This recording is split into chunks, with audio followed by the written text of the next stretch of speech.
Welcome back to video lecture series of mission JEE batch. तो हम इस mission JEE batch में math को सबसे पहले स्टार्ट किए हैं, जिसमें हमने परसेंटेज के सभी बहुत सारे टॉपिक को पहले ही बता दिया है। तो आज का हमारा जो टॉपिक है वो सीरीज कॉन्सेप्ट है परसेंटेज का, जिससे मतलब कमी या वृद्धि होगी। जब क्रमागत कमी या वृद्धि होगी तो हम ऐसे क्वेश्चन को कैसे सॉल्व करेंगे इस वीडियो में सीखेंगे। तो चलिए वीडियो को शुरू करते हैं। तो यहाँ पर देखिए हमारा ये सीरीज कॉन्सेप्ट के यहाँ से क्वेश्चन स्टार्ट होते हैं। तो यहाँ 91 नंबर क्वेश्चन को देखिए, पढ़िए। एक शहर की जनसंख्या 25,000 है। यदि यह प्रति वर्ष 10% की दर से बढ़ रहा है तो 2 साल बाद शहर की आबादी क्या होगी। तो देखिए हम कैसे समझेंगे कि कहाँ पर कॉन्सेप्ट सीरीज लगाना है, यानी सीरीज कॉन्सेप्ट कहाँ लगाना है ये हम कैसे समझेंगे। वहाँ देखना होगा आपको कि यहाँ लिखा हुआ होगा कि क्रमागत बढ़ोतरी होगी। जैसे कि सीरीज का मतलब मतलब क्रमागत, यानी कि जैसे 25,000 थी है ना शहर की जनसंख्या, प्रति वर्ष बढ़ रही है 10% की दर से, तो 2 साल में कितना बढ़ जाएगा। यानी 10% बढ़ रही है तो 2 साल में कितना बढ़ेगा ये पूछ रहा है। यानी कि सीरियल वाइज से 10% बढ़ रहा है तो कितना बढ़ेगा। तो ऐसे क्वेश्चन में ही सीरीज मेथड का ही यूज करेंगे और आसानी से क्वेश्चन को बनाएंगे। तो चलिए शुरू करते हैं क्वेश्चन को सॉल्व करना। तो देखिए यहाँ पर 91 नंबर क्वेश्चन में क्या दिया हुआ था कि शहर की जनसंख्या 25,000 है ना, 25,000 है, ठीक है, 25,000 है, सॉरी हाँ 25, शहर की जनसंख्या 25,000 है और उसमें 10% प्रति वर्ष बढ़ रहा है ना। 10% का मतलब 10% का मतलब क्या होता है पहले ये समझ जाइए। 10% मतलब 1/10 होता है, यानी 10% की बढ़ोतरी। यानी पहले 10 था तो अब 10 का 10% 1, यानी 11 हो जाएगा है ना। बढ़ोतरी हुई यानी प्लस 10 1 11 हो जाएगा। 2 वर्षों का पूछ रहा है तो हम 2 बार गुना कर देंगे ना। एक वर्ष में इतना हुआ तो दूसरे वर्ष में भी 10% की बढ़ोतरी, तो इसका वैल्यू क्या होगा यही हमारा क्वेश्चन में पूछा जा रहा है। तो यहाँ से 20 से 20 कैंसिल हो जाएगा।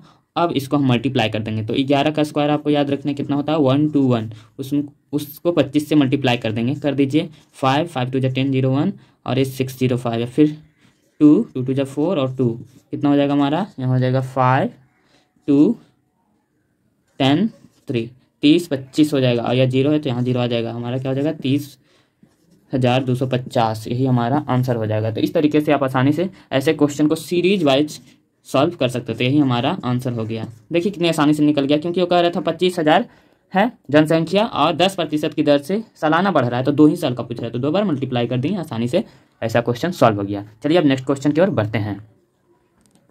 तो नेक्स्ट क्वेश्चन हमारा 92 नंबर क्वेश्चन है। कह एक बाइक रुपया 50,000 में खरीदी जाती है, इसका मूल्य सालाना 10% की दर से घटता जाता है। यानी कि अब इसका जो मूल्य है, पहले खरीदा 50,000 में, फिर 10% की दर से ये घटता जा रहा है इसका मूल्य। तो कितने वर्ष में इसका मूल्य 36,450 रुपया होगा। तो यहाँ क्या कह रहा है कि कितना वर्ष लगेगा, तो ये 36,450 रुपये का हो जाएगा अगर 10% की दर से घटता जा रहा है। तो यहाँ पर हमको समय ही निकालना है, तो यहाँ पर भी सीरीज ही कॉन्सेप्ट लगेगा, बट थोड़ा सा यहाँ दिमाग लगाना पड़ेगा आपको। तो चलिए इसको भी सॉल्व करते हैं।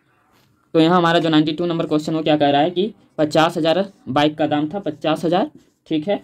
वो क्या हुआ तो उसकी दाम में 10% की कमी आ रही है हर वर्ष, है ना। तो 10% की कमी मतलब एक यहाँ हो जाएगा -1/10, यानी कि पहले 10 था तो अब 9 हो रहा है। तो कह रहा है कि कितने वर्ष में जो कमी होगा, है ना, कि और जैसे कि कितना वर्ष में मतलब कमी और होगा, मानिए कि इसको पावर n लिखेंगे। यहाँ क्या समझना है 9/10 क्यों हुआ, क्योंकि कमी हो रहा था, है ना, 10% की कमी। कह रहा है कितने वर्ष और कमी होगा कि उसका जो प्राइस है वो कितना हो जाएगा हमारा 36,450 इतना हो जाएगा। तो हम यहाँ पावर n क्यों लिखे हैं, क्योंकि अभी हमने प्रीवियस क्वेश्चन जो सॉल्व किया वो इसी पे बेस्ड था कि 2 साल के लिए तो 2 बार उसको मल्टीप्लाई करते थे। अगर 3 साल के लिए पूछता उसका वृद्धि या कमी तो हम 3 बार मल्टीप्लाई करते हैं, यानी कि पावर में मल्टीप्लाई होते जा रहा है। तो इसीलिए हम पावर n दे दिए कि तो n ही का ये वैल्यू पूछ रहा है कि कितने वर्ष, एक वर्ष में तो इतना घटा तो और अगले वर्ष में कितना घटेगा, कितना वर्ष में इतना घट के हो जाएगा, ठीक है। तो n का वैल्यू यहाँ बेसिकली हमको निकालना है, ठीक है। तो इसको हम सॉल्व करते हैं तो क्या हो जाएगा हमारे यहाँ पर, हम इसको 9/10 पे पावर n ही रखेंगे और इसको ये गुना है तो उधर जाके क्या हो जाएगा डिवाइड बाय इतना हो जाएगा। 10 से 10 कैंसिल और 5 से ये कट रहा है, हाँ 5 से कटेगा और 5 7 35 और 5 दूनी 10 5 9 45, इतना बार में ये कट गया, ठीक है। तो हमारा 9/10 पे पावर n का वैल्यू क्या आ गया 729/1000, ठीक है। तो ये जो 9/10 का पावर n का जो वैल्यू है 729 की इसका क्यूब होता है, ये आपको पता रहना चाहिए। तो ये 9 का क्यूब होता है, ठीक है। 9 का क्यूब और 10 का क्यूब, तो 9/10 का क्यूब हो जाएगा। तो यहाँ n की जगह पर कितना पावर आया 3, यानी n का वैल्यू 3। देन हमारा 3 वर्ष में वो जो अगर छूट होते जाएगा 10% का तो वैल्यू हमारा बाइक का भी इतना ही रह जाएगा। तो आंसर हमारा कितना हो जाएगा 3 ईयर, 3 वर्ष। आई होप ये क्वेश्चन भी आपको समझ में आ गया होगा। तो चलिए अब नेक्स्ट क्वेश्चन की ओर बढ़ते हैं। तो यहाँ देखिए 93 नंबर क्वेश्चन हमारा नेक्स्ट क्वेश्चन है कि एक मशीन के मूल्य में प्रति वर्ष 10% का मूल्यह्रास होता है, यानी कमी होता है। यदि इसका वर्तमान मूल्य 35,000 हो तो 2 वर्ष बाद, सेम वैसा ही क्वेश्चन है, तो 2 वर्ष बाद मूल्य क्या होगा। फर्स्ट क्वेश्चन के जैसा ये भी क्वेश्चन है, आसानी से इसको तो सॉल्व करेंगे। तो चलिए इसको भी सॉल्व करें। तो देखिए 93 नंबर, ये जो 93 नंबर क्वेश्चन उसमें क्या कह रहा है कि 35,000 है वर्तमान मूल्य, 35,000, उसमें 10% का मूल्यह्रास हो रहा है, यानी 9/10 हो रहा है। तो समझेंगे कैसे हो रहा है। तो कह रहा है 2 वर्ष में इसका मूल्यह्रास कितना हो जाए, यानी 2 वर्ष के लिए, एक वर्ष में 9/10 तो दूसरे वर्ष में फिर 9/10, तो टोटल कितना मूल्यह्रास होगा।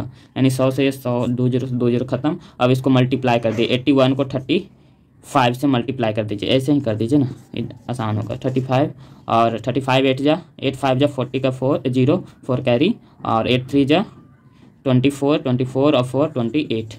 इसको अगर ऐड कर देंगे तो क्या हो जाएगा 5382, 2835, और 0 है तो 0 लगा देंगे, यानी 28,350 हो जाएगा। आंसर कितना आ जाएगा हमारा 28,350, ये हमारा आंसर आ जाएगा। तो देखिए कितना आसान है सीरीज कॉन्सेप्ट की। कोई अगर किसी भी चीज़ का मूल्य, वर्तमान मूल्य अगर इतना है और 10% की कमी हो रही है तो 2 वर्ष में कितना होगा, तो 2 वर्ष तो 2 बार घटाएंगे, मल्टीप्लाई करेंगे, यानी कि 2 वर्ष के लिए तो 2 बार मल्टीप्लाई करके इसका वैल्यू निकाल लेंगे कि 2 वर्ष में कितना वो प्राइस हो जाएगा। तो आई होप आपको ये कॉन्सेप्ट आसानी से समझ में आ रहा होगा। तो चलिए इसी टाइप के हम और बहुत सारे क्वेश्चन को सॉल्व करते हैं। अब यहाँ पर हमारा 94 नंबर क्वेश्चन जो नेक्स्ट क्वेश्चन है वो कह रहा है एक शहर की जनसंख्या 36,000 है, यदि यह 16.2/3% प्रति वर्ष की दर से बढ़ रही है प्रति वर्ष की दर से, तो 2 साल में। ये भी एकदम सेम उसी कॉन्सेप्ट पर क्वेश्चन है, जिसको भी हम आसानी से सॉल्व करते हैं। तो यहाँ देखिए 94 नंबर क्वेश्चन में क्या कह रहा था कि शहर की जनसंख्या कितनी थी 36,000 है, और वृद्धि कितना हो रहा था 16.2/3% की वृद्धि प्रति वर्ष, एक वर्ष में हो रहा था। 16.2/3% का वैल्यू क्या होता है 1/6 होता है, प्रीवियस वीडियो में हम बताते आ रहे हैं। इतना का वृद्धि हुआ यानी प्लस हो रहा है ना, यानी कि वैल्यू 6 से 7 हो रहा है, तो 2 वर्ष का, यानी कि 2 बार 6 से 7 हो रहा है। ठीक है, तो इसका ही हमारा वैल्यू पूछा गया है। तो देखिए यहाँ 36 से ये 36 कट गया है ना, कितने बार 1 बार में, और फिर मल्टीप्लाई कर देना, यानी 7 7 जा 49 × 100 49,000 आंसर आ जाएगा। ये बहुत ही आसान क्वेश्चन था, है ना। इसी तरह के आसान क्वेश्चन रहेंगे सीरीज मेथड पर, सिर्फ आपको समझना है क्वेश्चन को और बना देना है। चलिए अब नेक्स्ट क्वेश्चन की ओर हम लोग बढ़ते हैं। ये हमारा नेक्स्ट क्वेश्चन है 95 नंबर क्वेश्चन कह रहा है एक टैबलेट के मूल्य में पहले 10% की वृद्धि की जाती है और फिर बिक्री में कमी के कारण 2.5% की कमी की जाती है, तो टैबलेट में अंतिम मूल्य में शुद्ध परिवर्तन ज्ञात कीजिए। यानी कि अंतिम मूल्य में कितना परिवर्तन हुआ ये पूछ रहा है। तो देखिए इस तरह के क्वेश्चन को सॉल्व करने के लिए आपको सीरीज कॉन्सेप्ट का जरूरत नहीं पड़ रहा है, क्योंकि क्या कर रहा है एक बार इंक्रीज हुआ वैल्यू फिर डिक्रीज हुआ। तो ऐसे क्वेश्चन हमने पहले भी करा है, उसमें कौन सा मेथड लगाते थे, तो सक्सेसिव मेथड लगाते थे। एक बार इंक्रीज हो रहा है दूसरी बार डिक्रीज हो गया तो उसमें चेंजेस क्या आएंगे यही पूछ रहा है। तो यहाँ पर भी सक्सेसिव मेथड लगाएंगे। तो चलिए इसको सक्सेसिव मेथड से हम सॉल्व करते हैं। तो अब देखिए 95 नंबर क्वेश्चन में क्या कह रहा है कि पहले 10% इंक्रीज हुई प्लस 10% हुई, फिर डिक्रीज हो रही है -2.5%। तो इसका सक्सेसिव अगर लगाएंगे तो क्या हो जाएगा, सक्सेसिव अगर इसका हम लगाएंगे तो क्या हो जाएगा A+B है ना, A+B यानी कि +10 और प्लस -2.5। ठीक है, A+B और प्लस AB बाई 100 होता है, तो +10 × -2.5/100। अगर इसको हम सॉल्व करेंगे तो क्या हो जाएगा, ये 7.5 आ जाएगा। इसको सॉल्व करेंगे तो 10 में से 2.5 जाए 7.5, और ये प्लस इसको अगर 10 से मल्टीप्लाई कर देंगे तो प्लस माइनस हो जाएगा -2.5 है ना, माइनस यहाँ 100 से डिवाइड भी ना करना है तो क्या हो जाएगा -0.25। ठीक है 25, ठीक है समझ गए होंगे। तो इतना हो जाएगा। तो इसको अगर हम घटाते तो कितना हो जाएगा 7.25% की इंक्रीमेंट, क्योंकि वैल्यू प्लस में आई है तो हमारा 7.25% आंसर आ जाएगा इंक्रीमेंट में। तो आई होप आपको सीरीज कॉन्सेप्ट का सभी क्वेश्चन समझ में आ गया होगा। और ये तो था हमारा सक्सेसिव मेथड पर, तो ये क्वेश्चन और देख लेते हैं जो सीरीज मेथड पर हो, तो आपको आसानी से सब क्लियर हो जाएगा। तो चलिए नेक्स्ट क्वेश्चन को भी देख लेते हैं। तो हमारा नेक्स्ट क्वेश्चन 96 नंबर क्वेश्चन है, कह रहा एक कस्बे की जनसंख्या 1,26,800 है। यह पहले वर्ष 15% बढ़ जाता है, दूसरे वर्ष 20% कम हो जाता है, 2 वर्ष के अंत में शहर की जनसंख्या, ये थोड़ा सा कैलकुलेटिव है बट आसान है। ठीक है, तो इसको भी हम चलिए सॉल्व करते हैं। तो यहाँ पर हमारा 96 नंबर क्वेश्चन क्या कह रहा था, पॉपुलेशन कितना है 1,26,800। ठीक है, और फिर क्या कह रहा है 15% क्या हुआ है इंक्रीज हुआ है। 15% का मतलब 15/100, अगर इसको डिवाइड करें तो क्या हो जाएगा हमारा 2500 और 5×3 = 15, हाँ इतना इंक्रीज हुआ है। ठीक है, यानी 3/20 हो जाएगा 15% का मतलब। ठीक है, और फिर क्या कह रहा है 20% डिक्रीज हुआ है, 20% डिक्रीज हुआ, 20% का मतलब 1/5 डिक्रीज हुआ है। तो इसी को हम यहाँ पुट करते हैं। पहले कितना हुआ इंक्रीज 15% यानी 3/20 यानी 20 से 3 और इंक्रीज हुआ तो 23, 20 से 23 हो गया, 20 पे निकालना क्या, फिर आगे क्या करना है यहाँ पर क्या कह रहा है कि 20% की कमी, 20% की मतलब 5 में से 4 हो गया है ना, 5 से 4 हो गया, तो इसका वैल्यू क्या हो जाएगा है ना, यानी 2 वर्ष के अंत में, यानी कि ये 2 वर्ष के बाद जो वैल्यू होगा वो क्या होगा। तो इसको भी सॉल्व करते हैं अपन।